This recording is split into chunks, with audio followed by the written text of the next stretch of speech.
الحمد لله نحمده ونستعينه ونستغفره ونؤمن به ونتوكل عليه ونعوذ بالله من شرور أنفسنا ومن سيئات أعمالنا من يهده الله فلا مضل له ومن يضلله فلا هادي له ونشهد أن لا إله إلا الله وحده لا شريك له ونشهد أن سيدنا ونبينا ومولانا محمدا عبده ورسوله صلى الله تعالى عليه وعلى آله وأصحابه وبارك وسلم تسليما كثيرا. أما بعد فأعوذ بالله من الشيطان الرجيم. بسم الله الرحمن الرحيم. أفمن شرح الله صدره للإسلام فهو على نور من ربه فويل للقاسية قلوبهم من ذكر الله أولئك في ضلال مبين. صدق الله العظيم. قال رسول الله صلى الله عليه وسلم من آتاه الله القرآن ثم علم أن أحدا أوتي خيرا منه فقد حقر ما عظمه الله أو كما قال عليه الصلاة والسلام. سبحان ربك رب العزة عما يصفون وسلام على المرسلين والحمد لله رب العالمين. اللهم صل على سيدنا محمد وعلى آل سيدنا محمد وبارك وسلم. اللهم صل على سيدنا محمد وعلى آل سيدنا محمد وبارك وسلم. اللهم صل على سيدنا محمد وعلى آل سيدنا محمد وبارك وسلم. اللہ تعالیٰ کا کرم ہے کہ 6 بچوں نے یہاں پر قرآن کریم کے حفظ کی تکمیل کی ہے. اللہ ان بچوں کو اس عظیم نعمت کی قدر کی توفیق عطا فرمائے اور ان کو اس کی برکتیں عطا فرمائے. مبارکباد پیش کرتا ہوں میں مولانا محمد صاحب کو اور ان بچوں کے والدین کو اور آپ سب کو. قرآن کریم کی تعلیم کا، قرآن کریم کے یاد کرنے کا، قرآن کریم کو محفوظ کرنے کا یہ سلسلہ اللہ تعالیٰ کی طرف سے مقرر ہے. اللہ نے اپنے کلام کی حفاظت کا وعدہ کیا ہے اور اس حفاظت کا اسباب کی دنیا میں یہ راستہ ہے کہ اللہ کے بندے اللہ کی توفیق سے اس کلام کو یاد کرتے ہیں جس کی کوئی نظیر دنیا میں نہیں ہے، جو اللہ تعالیٰ کی صفات میں سے ایک صفت ہے، جس کا مقام یہ ہے کہ حضور علیہ السلام نے یہ بتایا کہ جس شخص کو اللہ تعالیٰ قرآن دے دیں اور پھر وہ یہ سمجھے کہ اس سے بہتر چیز کسی کو ملی ہے. ایک آدمی کو قرآن ملا اور ایک آدمی کو مکان ملا، ایک آدمی کو قرآن ملا، ایک آدمی کو پیسہ ملا، ایک آدمی کو قرآن ملا، ایک آدمی کو دنیا کا کوئی بڑا سا عہدہ ملا. قرآن والے نے یہ سمجھا کہ اسے جو چیز ملی ہے وہ زیادہ بڑی ہے. اگر یہ سمجھا تو اس نے قرآن کی توہین کر دی. قرآن ملنے کے بعد یہ یقین رکھنا ہے، بلکہ ہر ایک کو یہ یقین رکھنا ہے کہ دنیا میں اللہ تعالیٰ اپنے بندوں کو جو بھی نعمتیں دیتے ہیں ان میں کوئی نعمت قرآن سے بڑھ کر نہیں ہے. قرآن اللہ کا کلام ہے اور اللہ تعالیٰ کے قرب کا ذریعہ ہے. حدیث میں آیا ہے، حضور علیہ السلام نے ارشاد فرمایا ان للہ اہلین من الناس، انسانوں میں سے کچھ لوگ اللہ تعالیٰ کے بہت قریبی ہوتے ہیں. صحابہ نے پوچھا کون ہوتے ہیں؟ آپ نے فرمایا اہل القرآن اہل اللہ و خاصتہ، وہ قرآن والے ہوتے ہیں. قرآن والے اللہ تعالیٰ کے قریب ترین اور خاص لوگ ہوتے ہیں. یہ قرآن کا مقام ہے. قرآن کی برکتیں بے شمار ہیں، دنیا میں بھی اور آخرت میں بھی قرآن کام آنے والی چیز ہے. تو اس موقع پر ہم سب ایک ارادہ تو یہ کر لیں کہ قرآن کے سلسلے میں ہماری زندگی میں اب تک جو کوتاہی بلکہ کہنا چاہیے مجرمانہ غفلت چل رہی ہے اس سے ہمیں توبہ کرنی ہے. وہ کیا غفلت ہے معلوم ہے نا آپ کو؟ غفلت یہ ہے کہ سارے مسلمانوں کا اگر آپ حساب لگائیں تب تو بہت ہی خطرناک نتیجہ نکلے گا، لیکن یہ مسلمان جو دیندار کہلاتے ہیں یہ مسلمان جو مسجد میں بیٹھے ہیں، بیان سننے کے لیے آئے ہیں، قرآن کی تقریب میں شرکت کے لیے آئے ہیں، ان میں بھی اگر حساب لگاؤ گے تو آدھے سے زیادہ وہ ملیں گے جنہوں نے قرآن نہیں پڑھ رکھا ہے۔ میں غلط تو نہیں کہہ رہا ہوں؟ اور ساری دنیا کے مسلمانوں کا اگر حساب لگاؤ گے تو تعداد بہت زیادہ، تناسب بہت زیادہ ہو جائے گا۔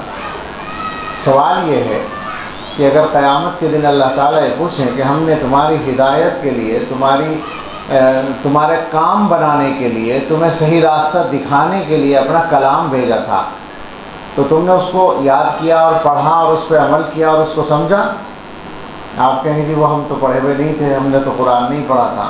کام چل جائے گا اس جواب سے؟ یہ جواب اور زیادہ آپ کو مجرم بنائے گا، اور یہ سوال وہاں ہوگا، اس سوال کا سامنا کرنا پڑے گا۔ اس لیے یہ سمجھ لیجئے کہ قرآن کے سلسلے میں یہ جو کوتاہی اور غفلت چل رہی ہے کہ جس کا موقع لگا پڑھ لیا اور جس کا نہیں لگا نہیں پڑھا، اس کو چھوڑ دیجئے۔ سارے بچوں کی روزی روٹی کی بھی تو فکر کرتے ہیں آپ، جن کا موقع پڑھانے کا ہے اسکول کالج میں وہ بچوں کو پڑھاتے ہیں، اور جن کا موقع نہیں ہے تو کچھ کام سکھاتے ہیں۔ یہ کام کرتے ہیں یا نہیں کرتے؟ تو بچوں کو آخرت میں اللہ کی پکڑ سے بچانے کا بھی تو کچھ انتظام کرنا چاہیے نا، اس کی کوئی فکر نہیں ہے۔ تو یہاں بیٹھ کر ہم سب ایک ارادہ تو یہ کر لیں، ایک عہد یہ کر لیں کہ ہم انشاءاللہ خود بھی قرآن پڑھیں گے اور اپنے بچوں کو بھی اور اپنے تمام لوگوں کو قرآن پڑھائیں گے انشاءاللہ۔ دوسری بات، ہر جگہ جہاں بھی ہم جمع ہوں، جہاں بھی ہم مسلمان کچھ بیٹھیں، جہاں بھی ہم باتیں کریں، تو ہماری ہماری گفتگو کا سب سے اہم نقطہ یہ ہونا چاہیے کہ ہم جن حالات سے گزر رہے ہیں ان حالات کو ہم کیسے ٹھیک کر سکتے ہیں۔ حالات سے مراد وہ نہیں ہے جو دنیا والوں کی طرف سے ہو رہا ہے، حکومت کی طرف سے یا دشمنان اسلام کی طرف سے یا فلاں اور فلاں پارٹی کی طرف سے جو کچھ ہو رہا ہے۔ ہمارا یہ خیال ہے، اور یہ خیال نہیں بلکہ یہ رائے ہے، سوچی سمجھی رائے ہے، کہ جو کچھ ہو رہا ہے اگر اس کو ہمارے اپنے ذاتی حالات سے جوڑ کر دیکھا جائے، ہمارے اعمال سے جوڑ کے دیکھا جائے، تو بتاؤ ایمانداری سے بہت کم نہیں ہو رہا ہے؟ ہمارے اعمال جو ہیں اگر ان کا نتیجہ ملنے لگے تو ہم تو تباہ ہو جائیں گے۔ صحیح بات یہ ہے جو قرآن ہی میں اللہ نے بتا دی ہے، وَلَوْ يُؤَاخِذُ اللَّهُ النَّاسَ بِمَا كَسَبُوا مَا تَرَكَ عَلَى ظَهْرِهَا مِن دَابَّةٍ۔ اللہ تعالیٰ اگر زمین میں لوگوں سے مواخذہ کرنے لگیں، یعنی فوری پکڑ کرنے لگیں ان کے اعمال پر، تو زمین پر کوئی زندہ باقی نہیں رہ سکتا۔ ہمارے اعمال تو ایسے ہیں۔ تو اس لیے وہ مسئلہ نہیں، اصل مسئلہ یہ کہ ہم کیسی زندگی گزار رہے ہیں۔ ہمارے حالات یہ ہیں کہ ہم آخرت کی فکر ہی نہیں رکھتے، اور دنیا کی فکر میں بھی عجیب و غریب قسم کی خواہشات کے ہم شکار ہیں۔ ہمیں اللہ تعالیٰ نے انسان بنایا ہے اور ہمارے ساتھ خواہشات بھی رکھی ہیں، ضروریات بھی رکھی ہیں، اور خواہشات پوری کرنے کے کچھ جائز راستے بھی رکھے ہیں، ضروریات پوری کرنے کے کچھ جائز راستے بھی رکھے ہیں۔ تو کیا مشکل ہے اگر ہم ان جائز راستوں سے اپنی ضروریات و خواہشات پوری کریں اور ناجائز راستوں کی طرف نہ جائیں؟ سوچنے کی بات ہے۔ مگر ہم کیا کر رہے ہیں؟ ہمارا حال یہ ہے، آپ سوچ کر مجھے جواب دیں کہ ہم میں کتنے آدمی ایسے ہیں کہ ان کے سامنے کوئی کاروبار کا راستہ ہے جس میں آمدنی اچھی ہو سکتی ہے مگر وہ جائز نہیں ہے، کتنے لوگ چھوڑتے ہیں اس کو؟ اگر کوئی عالم مسئلہ بتا دیں کہ تم جو کاروبار کرنے جا رہے ہو یہ جائز نہیں ہے شرعاً، تو کتنے لوگ ہیں جو اس کو چھوڑیں گے جبکہ ان کو یقین ہے کہ آمدنی اچھی ہوگی؟ اسی کو تو کہتے ہیں کہ آخرت کی فکر نہیں ہے، دنیا کی فکر ہے۔ یہ بالکل ایسا ہے جیسے ایک آدمی ٹرین میں جا رہا ہے اور جہاں جا رہا ہے، جس جگہ جانا ہے اس کو، وہاں اسے 10 سال یا 20 سال رہنا ہے، لیکن ٹرین میں جو چند گھنٹے کا سفر ہے اس میں ذرا آرام دہ سیٹ لینے کے لیے وہ وہاں جہاں رہنا ہے وہاں کا کمرہ چھوڑ دیتا ہے کہ وہاں تو دیکھی جائے گی، یہاں دے دو صحیح سے سیٹ۔ اسے کیا کہا جائے گا؟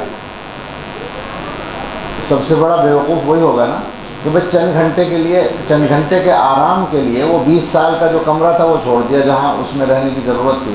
اور یہ 20 سال اور چند گھنٹے کی مثال یہ بہت چھوٹی مثال ہے دنیا اور آخرت کے سلسلے میں، کہ دنیا آخرت کے مقابلے میں ایک لمحے کے برابر بھی نہیں ہے، اور ہم یہ کر رہے ہیں کہ آخرت کا نقصان گوارا کر لیتے ہیں دنیا کے ذرا سے فائدے کے لیے۔ آپ مجھے بتائیں، جو لوگ حلال کھاتے ہیں، آپ کے معاشرے میں گنے چنے کچھ لوگ ایسے ہیں جو کوشش کرتے ہیں کہ صرف حلال کھانا ہے، کیا وہ بھوکے مرتے ہیں؟ وہ بھوکے نہیں مرتے، ان کو بھی اللہ تعالیٰ کھلاتے ہیں، اور ساتھ میں ان کو جو برکتیں ملتی ہیں ان کو آپ شمار نہیں کر سکتے۔ اس زمانے میں مسلمانوں کی زیادہ تعداد کیا بچوں کی طرف سے پریشان نہیں ہے کہ بچے بگڑ رہے ہیں، بچے کہنا نہیں مان رہے ہیں، بچے نافرمان ہو رہے ہیں، بچے بری صحبتوں میں پڑ رہے ہیں؟ کیا کبھی سوچتے ہیں اس بات پر کہ وہ بچے کیوں بگڑ رہے ہیں؟ جب وہ پیدا ہوئے تھے اور جب وہ بالغ ہوئے تھے اس کے بیچ کا جو زمانہ ہے بچپن والا، اس میں تو وہ بہت اچھے تھے، وہ بڑے ہو کے کیوں بگڑ گئے؟ اس کی وجہ یہ ہے کہ آپ نے ان کو صحیح غذا نہیں کھلائی، آپ نے ان کو حلال مال نہیں کھلایا، تو خراب پیسہ کھلانے کا تو نتیجہ خراب ہی نکلے گا، جیسا کھائے گا آدمی ویسے ہی نکلے گا نا۔ ایک مثال ہے یہ کہ مسلمانوں کا جو حال ہے اس وقت وہ یہ ہے، اور اس کے علاوہ جہاں جہاں آپ غور کر لیں، آپس کے معاملات پہ غور کر لیں، آپس کے معاملات میں یہ ہے کہ جب تک ہمارا ایک آدمی سے معاملہ ٹھیک چل رہا ہے، یعنی ہماری مرضی پوری ہو رہی ہے، ہمارا مفاد پورا ہو رہا ہے، اس وقت تک تو وہ آدمی ٹھیک ہے، چاہے وہ ہمارا بھائی ہے یا رشتہ دار ہے یا پڑوسی ہے یا غیر ہے، وہ ٹھیک ہے۔ اور جس دن ہماری مرضی کے خلاف کوئی کام ہو گیا تو چاہے وہ سگا بھائی ہے وہ ہمارا نہیں رہا، لڑائی ہو گئی، اور اب اس کو نقصان پہنچانے کے لیے ہم کسی بھی حد تک جا سکتے ہیں۔ کیا مسلمانوں ہی کے معاشرے میں یہ نہیں ہو رہا ہے کہ اپنے ہی بھائی اپنے بھائی کے خلاف مخبری کرتے ہیں؟ مجھے بتاؤ، ہماری مخبری کرنے کون آتا ہے؟ ہماری مسجدوں میں کوئی غیر آ سکتا ہے؟ ہماری جو دکانیں ہیں، ہمارے جو گھر ہیں، ہمارے جو کام ہیں، ہمارے جو کاروبار ہیں، اس میں کوئی غیر مسلم آ کے مخبری کر سکتا ہے؟ تم ہی کرتے ہو ایک دوسرے کی، اور پھر کہتے ہو کہ ہم پٹ رہے ہیں، یعنی پٹنے کو دعوت تو خود دے رہے ہو نا۔ یہ کیا چیز ہے آخر؟ شرم کرنے کی بات ہے، ڈھوم مارنے کی بات ہے مسلمانوں کے لیے، اور وجہ کیا ہے؟ آخرت کی فکر نہیں ہے، دنیا کو اصل سمجھ رکھا ہے۔ یہ سوچ رہے ہیں کہ یہ بہت سارے لوگ تو وہ ہیں جو پولیس سے 2 پیسے لینے کے لیے مخبری کرتے ہیں۔ ہمیں معلوم ہے ریٹ کیا ہے، کس چیز کی مخبری کے کتنے روپے ملتے ہیں۔ جب احتجاج چل رہے تھے سی اے کے سلسلے میں، اور اس کے بعد کے حالات میں، کورونا کے حالات میں بھی، تو مخبروں نے خوب کمایا ہے۔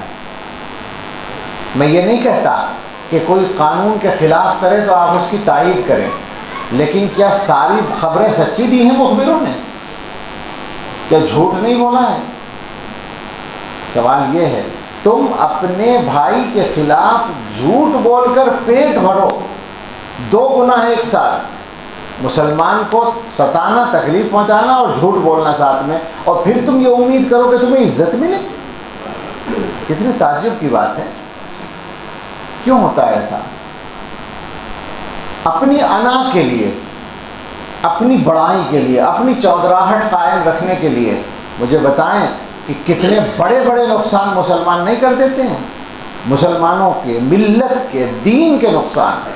ابھی مجھے ایک صاحب نے بتایا، ایک گاؤں میں ایک مدرسہ تھا جہاں 34 استاد پڑھاتے تھے، آپس میں اختلاف ہوا کورونا کے زمانے میں، اور وہ مدرسہ بند ہے، 34 کے 34 آدمی وہاں سے چلے گئے پڑھانے والے۔ مجھے یہ بتائیے کہ یہ جرم کہ 34 آدمیوں کا عملہ جہاں پڑھا رہا تھا وہ اتنا بڑا مدرسہ بند ہوا، کیوں ہوا؟ یہ جرم کس کے سر ہے؟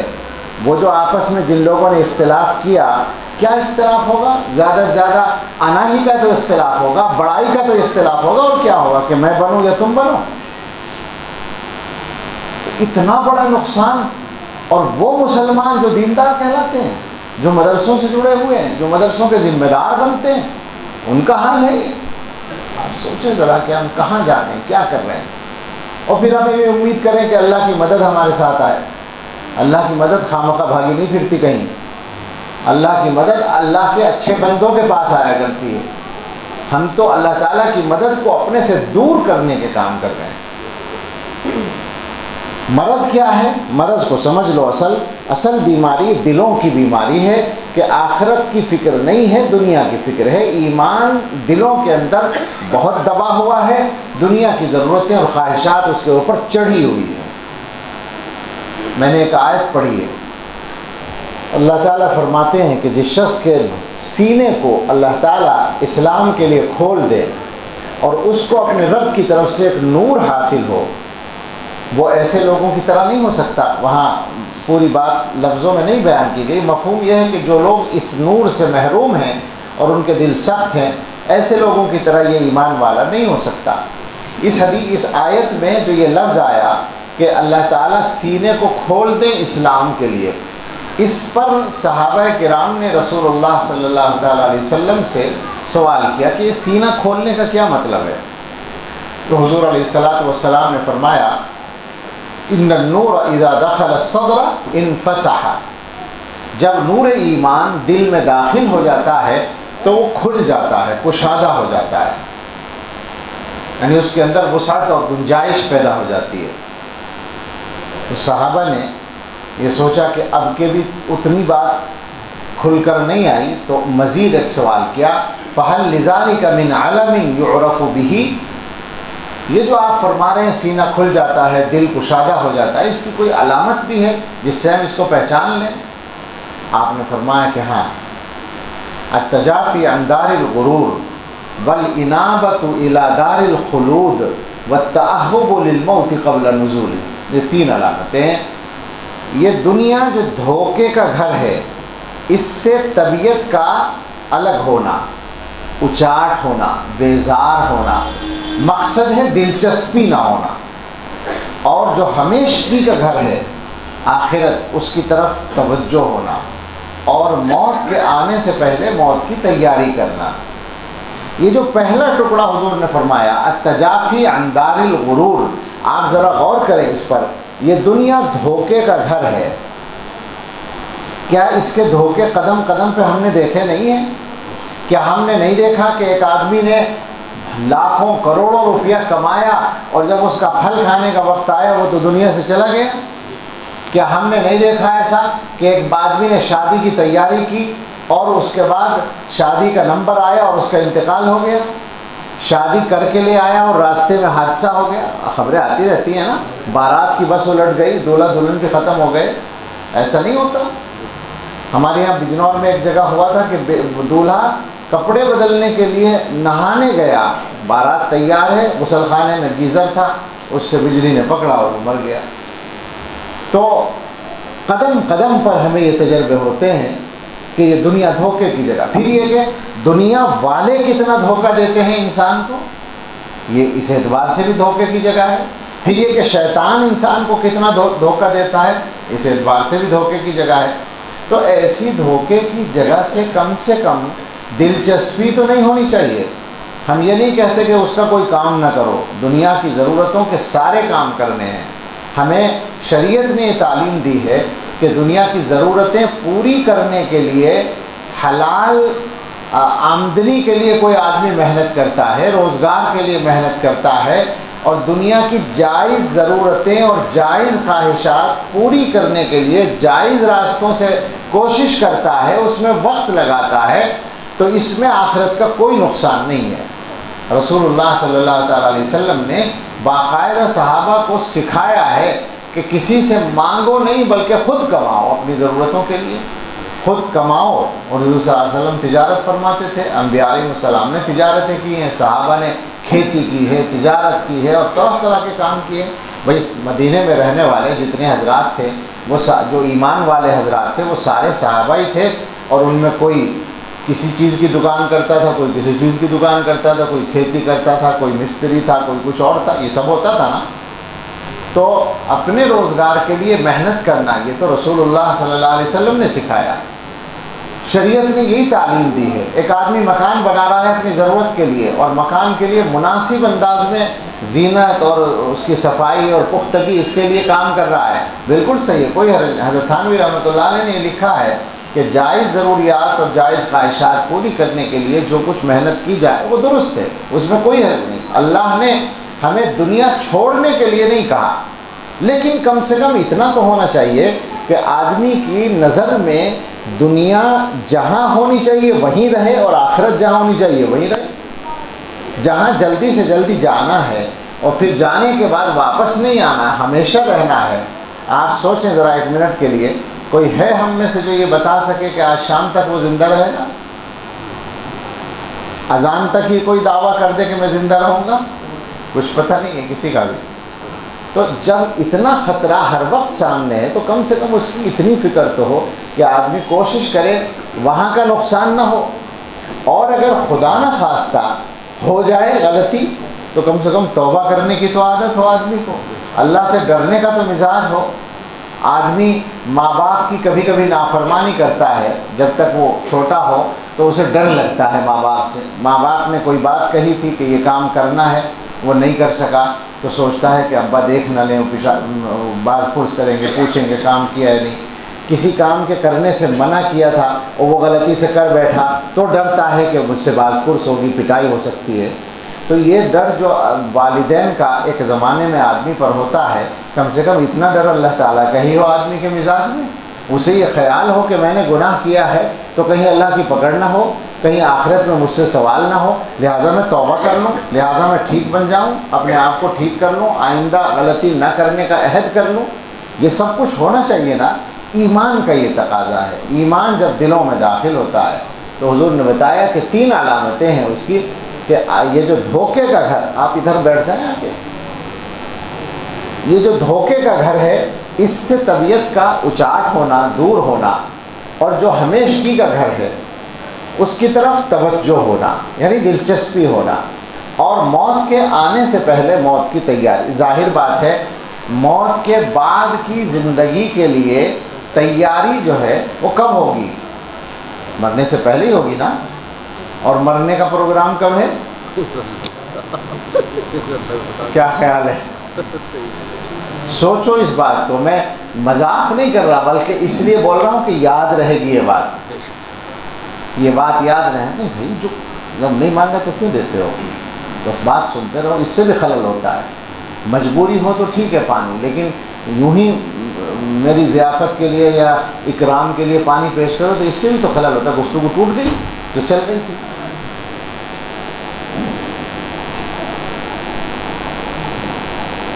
تو موت کے سلسلے میں جب اتنا مسئلہ ہے کہ پتہ ہی نہیں ہے کب آ جائے گی، اور یہ پکی بات ہے کہ جو تیاری ہے وہ موت سے پہلے کرنی پڑے گی، زندگی میں کرنی پڑے گی، تو یہ فکر اپنے اندر پیدا کریں نا۔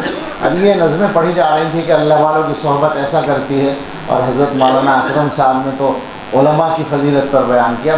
میں نے پہلے ہی بڑی ان سے محمد سے پوچھا تھا کہ میرے بارے میں تو نہیں کہا جا رہا کچھ، تو انہوں نے یقین دلایا کہ نہیں، علماء کی فضیلت بیان کریں گے۔ ہو سکتا ہے کچھ لوگ ہم جیسوں کو بھی اس میں شامل کرتے ہوں۔ تو سچی بات یہ ہے کہ ہم تو خود اس مرحلے میں ہیں کہ ہمیں اللہ تعالیٰ ٹھیک کر دے، اور فکر بس اتنا تھوڑا سا فرق ہوا ہے کہ تھوڑی سی فکر معمولی سی پیدا ہو گئی ہے تو ڈر لگنے لگا ہے۔ باقی یہ ہے کہ آپ تعلق قائم کریں اللہ والے علماء سے، ان لوگوں سے جن کی زندگی میں تقویٰ ہے، جن کا ظاہر و باطن یکساں ہے، جو اللہ سے ڈرنے والے لوگ ہیں، ان سے بنائیں نا اپنا تعلق۔ آپ کی زندگی کے صبح سے شام تک کے کاموں میں یہ خانہ ہی نہیں ہے۔ مجھے بتاؤ کتنے لوگ ہیں جو علماء کے پاس جاتے ہیں، روزی روٹی کے لیے محنت کرتے ہو صبح سے شام تک، اس کے بعد آخرت کی فکر کے لیے یا بچوں کی تربیت کے لیے تمہارے پاس کتنا وقت ہے؟ معاف کرنا، میں ایسے ہی بول رہا ہوں بے تکلف، بچوں کی تربیت کی بات میرے ذہن میں تھی کہ لاؤں گا، جب زبان پر آ گئی تو اسی کو کہہ کر بات ختم کروں کہ بچوں کے سلسلے میں ہمارے مسلمان بھائیوں کی جو غفلت ہے آپ جانتے ہیں وہ کتنی ہے؟ وہ اتنی ہے کہ ہم میں سے کسی کے گھر کا بچہ مسجد میں آ جائے، کیا مجال ہے کہ خاموش کھڑا رہے یا خاموش بیٹھ جائے؟ ہم نے اپنے بچے کو یہ بتایا ہی نہیں ہے کہ مسجد میں کیسے بیٹھتے ہیں۔ اور معاف فرمانا، بچوں کو تو تب بتاتے جب خود کو پتہ ہوتا۔ میں آپ ہی کو کہہ رہا ہوں، یہیں والوں کو کہہ رہا ہوں۔ کیوں کہہ رہا ہوں؟ ابھی وہ نظم پوری ہونے کے بعد آگے بیٹھنے کا، آگے آنے کا مسئلہ تھا نا، کتنے لوگ تھے جو زور زور سے بول رہے تھے، میں دیکھ بھی رہا تھا۔ میں کبھی کبھی یہ بھی گستاخی کر لیتا ہوں کہ پکڑ ہی لیتا ہوں اس آدمی کو جو زیادہ زور سے بول رہا ہو۔ معلوم ہے آپ کو مسجد میں آواز بلند کرنا کتنا بڑا گناہ ہے؟ ایک حدیث میں 15 چیزیں بیان کی گئی ہیں جن کی وجہ سے امت پر مصیبتیں اتریں گی، حل بحل بلا، باقاعدہ اتریں گی مصیبتیں۔ ان میں سے ایک چیز یہ بھی ہے کہ مسجد میں آوازیں بلند ہوں۔ بتاؤ آپ کو عادت ہے یا نہیں بے تکلف مسجد میں زور سے بولنے کی؟ کیا ارادہ ہے؟ مصیبتیں نازل کرانے کا سلسلہ جاری رکھنا ہے یا رکوانا ہے؟ تو آج سے سب یہ توبہ کر لیں کہ مسجد میں آواز نہ بلند ہو۔ یہ میرا اور آپ کا گھر نہیں ہے مسجد، یہ اللہ کا گھر ہے۔ مسجد میں داخل ہونے کے بعد آدمی کی کیفیت بدلنی چاہیے، اسے پتہ ہو کہ میں اللہ کے گھر میں آیا ہوں۔ یہ مشورے کی آپ کے ذاتی مشوروں کی جگہ نہیں ہے۔ زور سے بلا رہے ہیں دوسرے آدمی کو، کیا مطلب ہے آخر اس کا؟ جمعے کی نماز کھڑی ہوتی ہے، امام کی سورہ فاتحہ پوری ہو جاتی ہے اور پیچھے کی آوازیں بند نہیں ہوتی، ہوتا ہے نا ایسا آپ کے یہاں؟ کیا گنجائش ہے؟ اللہ کو راضی کرنے آتے ہو، ناراض کرنے آتے ہو مسجد میں؟ تو میں کہہ رہا تھا کہ خود ہی پتہ نہیں تو بچوں کو کیا سکھائیں گے؟ بچوں کے سلسلے میں غفلت کا یہ عالم ہے۔ میں نے بہت سی جگہ یہ سوال کیا رات کے وقت بیان کرتے ہوئے، عشاء کے بعد 9 بجے، 10 بجے، 11 بجے، میں نے لوگوں سے کہا کہ آپ یہاں اتنی بڑی تعداد میں دینی بیان سن رہے ہیں، مجھے میرا ایک سوال ہے، اس وقت رات کے 10 بجے ہیں یا 11 بجے ہیں، آپ میں سے جس کے گھر میں بھی، جس کا بھی بیٹا 15 سال سے 25 سال لگ بھگ یعنی بالغ لڑکا ہے اور شادی ابھی ہوئی نہیں، وہ لڑکا اس وقت کہاں ہے اور کیا کر رہا ہے بتا دو گے؟ تو اکثر لوگ سر ہلاتے ہیں کہ نہیں بتا سکتے۔ آپ مجھے بتائیے، میں غلط تو نہیں کہہ رہا ہوں؟ وہ باپ تو گھر میں بیٹھا ہے اور بیٹا گھوم رہا ہے، باپ کو اس دن کچھ خیال آتا ہے جس دن بیٹا رات کو 12 بجے یا 1 بجے جھومتا ہوا آتا ہے نشے میں، یا وہ سکتے میں پیسے ہار کے آتا ہے اور ماں سے پیسے مانگتا ہے، اس دن ابا جان کو پتہ چلتا ہے کہ بیٹا بگڑ گیا۔ لیکن آپ یقین کریں کہ وہ خود نہیں بگڑا، آپ نے آہستہ آہستہ اس کو بگاڑا۔ وہ ٹھیک تھا لیکن آپ نے اس کی طرف سے غفلت کی، اس لیے وہ بگڑا ہے۔ باپ نے اگر بچے کو اپنی قیمتی چیز سمجھا ہوتا تو ہر وقت اسے نظر میں رکھتا۔ پیسے کو تو ہر وقت نظر میں رکھتے ہو، کیا اولاد کی قیمت پیسے کے برابر بھی نہیں ہے؟ اولاد پہ ہر وقت نظر رکھنا ضروری ہے، تبھی اولاد ٹھیک ہو سکتی ہے۔ تو یہ 2-3 باتیں میں نے کہی ہیں، ایک قرآن کے سلسلے میں یاد کر لیں، ویسے کوئی تقریر وقریر ہم سے نہیں ہوتی، ہم تو باتیں کرتے ہیں تاکہ اللہ تعالی ہمیں سب کو ہی توفیق دے۔ قرآن پڑھنا اور پڑھانا ہے سب کو، ایک بات تو یہ ہے، اور ایک یہ مزاج بدلو کہ دنیا کے چھوٹے چھوٹے فائدوں کے لیے آخرت کے بڑے بڑے نقصان کر دو، اپنے مسلمان بھائیوں کو اپنے ذرا سے مفاد کے لیے نقصان پہنچا دو۔ یہ بے ایمانی کی بات ہے، یہ ایمان کے بہت زیادہ کمزور ہونے کی علامت ہے، بدل دو اس کو، اور ایک بچوں کی تعلیم و تربیت کی فکر کرو، اور ان سب کاموں کے لیے علماء اور اللہ والوں سے تعلق قائم کرو، تو انشاءاللہ امید ہے کہ حالات بدلیں گے۔ ہم اپنے آپ کو بدلیں تو دنیا کے حالات خود بخود اس کے ساتھ بدل جائیں گے، اس لیے کہ سب حالات اللہ کے ہاتھ میں ہیں۔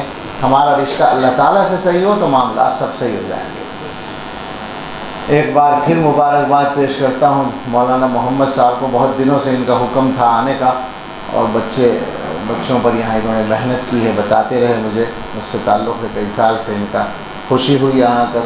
اللہ تعالیٰ ان سے کام لے اور قبولیت عطا فرمائے، مقبول فرمائے ان کے کاموں کو، اور جو بھی علماء یہاں تشریف رکھتے ہیں اللہ سب کے کاموں میں برکت عطا فرمائے، آمین۔ وآخر دعوانا الحمدللہ۔ دعا کریں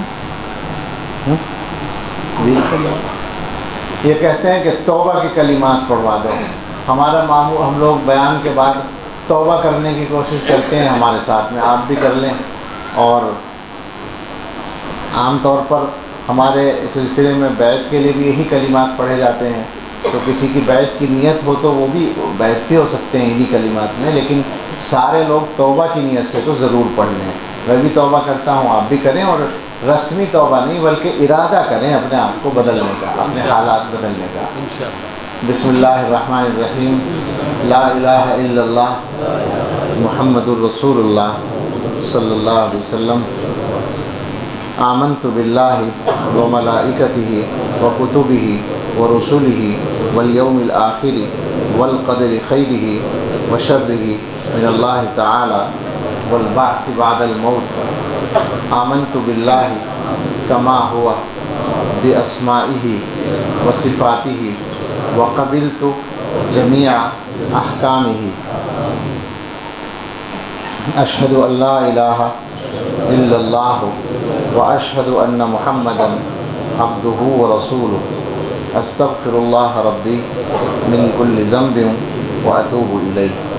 اللہ ہم سب کو سچی توبہ نصیب فرمائے. دعا کریں. الحمدللہ رب العالمین والصلاة والسلام علی سیدنا محمد وآلہ واصحابہ اجمعین. ربنا آتنا فی الدنیا حسنة وفی الآخرة حسنة وقنا عذاب النار. ربنا هب لنا من ازواجنا وذریاتنا قرة اعین واجعلنا للمتقین اماما. اللہم اصلح لنا شؤوننا كلها اللہم اصلح لنا شؤوننا كلها ولا تکلنا الى انفسنا طرفة عین. اللہم انا نسألک من فجاءة الخیر ونعوذ بک من فجاءة الشر. اللہم اصلح لنا دیننا الذی هو عصمة امرنا واصلح لنا دنیانا التي فيها معاشنا واصلح لنا آخرتنا التي فيها معادنا واجعل الحیاة زیادة لنا في كل خیر واجعل الموت راحة لنا من كل شر. اللہم آت نفوسنا تقواها وزکها انت خیر من زکاها انت ولیها ومولاها. اللہم انا نسألک الہدى والتقى والعفاف والغنى. اللہم انا نسألک الثبات فی الامر ونسألک عزیمة الرشد ونسألک الغنى عن الناس ولا حول ولا قوة الا باللہ. اللہم انا نسألک الصحة والعفة والامانة وحسن الخلق والرضا بالقدر. اللہم لک الحمد شکرا ولک المن فضلا. اللہم انا نسألک التوفیق لمحابک من الاعمال وصدق التوکل علیک وحسن الظن بک. سبحان خالق النور. اللہم لا تہلکنا فجاءہ ولا تأخذنا بغتہ ولا تغفلنا عن حق ولا وصیہ. اللہم اعنا علی دیننا بالدنیا وعلی آخرتنا بالتقوی. اے اللہ یہ ساری دعائیں قبول فرما لیجئے ہم سب کے لیے، ہمارے اہل و عیال و متعلقین کے لیے اور سارے مسلمانوں کے لیے قبول فرما لیجئے. اللہ ہمارے گناہ معاف کر دیجئے. اللہ اس وقت بھی ہم نے توبہ کے کلمات پڑھے ہیں، ہمیں سچی توبہ نصیب فرما دیجئے. اللہ ہمارے دلوں میں نور ایمان عطا فرما دیجئے. اللہ وہ نور ایمان جس کے بعد انفساح اور وسعت حاصل ہو جاتی ہے، اے اللہ شرح صدر حاصل ہو جاتا ہے، ایسا نور ایمان ہمیں عطا فرما دیجئے. اے اللہ ثبات عطا فرما دیجئے، استقامت عطا فرما دیجئے، ہر مسلمان کو استقامت عطا فرما دیجئے. اے اللہ ہم سب کے ایمان کی حفاظت فرمائیے، ہمارے بیوی بچوں کے ایمان کی حفاظت فرمائیے. اے اللہ سارے مسلمانوں کے ایمان کی حفاظت فرمائیے. اے اللہ جان و مال کی، عزت و آبرو کی، گھر بار، آل اولاد، کاروبار کی حفاظت فرمائیے. اے اللہ ہم میں اور ہمارے متعلقین میں جو بیمار ہیں سب کو صحت عطا فرما دیجئے. جو مقروض ہیں ان کے قرض ادا کرا دیجئے. جو بے گھر ہیں انہیں آرام دہ گھر دے دیجئے. جو بے روزگار ہیں انہیں بابرکت حلال روزگار دے دیجئے. جو بے اولاد ہیں انہیں اچھی اولاد دے دیجئے. اے اللہ جس کے سامنے جو ضرورت ہے اللہ آسانی سے پوری فرما دیجئے. ہم سب کی اچھی تمنائیں بھی پوری فرما دیجئے. ہماری اولادوں کے سلسلے میں ہماری اچھی تمنائیں پوری فرما دیجئے. ہمارا اور ہماری اولادوں کا انجام بہتر فرمائیے. اے اللہ ہم سب کے دلوں میں نور ایمان مضبوطی کے ساتھ داخل فرما دیجئے. اے اللہ ہدایت کے بعد گمراہی سے بچائے رکھیے، اللہ عزت کے بعد ذلت سے بچائے رکھیے، اللہ علم کے بعد جہالت کے کاموں سے بچائے رکھیے، اللہ صحت کے بعد بیماری سے بچائے رکھیے، اللہ غنا کے بعد فقر سے بچائے رکھیے، اللہ نعمتیں ملنے کے بعد زوال نعمت سے بچائے رکھیے، اللہ اس پورے مجمع پر اور اس پوری بستی پر اپنی خاص رحمت کی ایک نظر ڈال دیجیے، اللہ ہم سب کے دلوں پر رحمت خاص کی نظر ڈال دیجیے، اللہ یہ ساری دعائیں بھی قبول فرما لیجئے، اور جو ضرورتیں ہماری ہے وہ سب پوری فرما دیجئے، اور ہمارے لیے اور پوری امت کے لیے آنے والے وقت کو گزرے وقت سے بہتر بنا دیجئے، اور سب سے بہتر ہمارے آخری وقت کو بنا دیجئے۔ ربنا تقبل منا انک انت السمیع العلیم وتب علینا انک انت التواب الرحیم، وصلی اللہم علی النبی الکریم وآلہ وصحبہ اجمعین برحمتک یا ارحم الراحمین۔ اس وقت اذان کا وقت ہو گیا ہے، مصافحہ نہ کریں، بے تکلم کر رہا ہوں، اور آواز نہ ہو، اس کا دھیان رکھیں۔ السلام علیکم و رحمۃ اللہ۔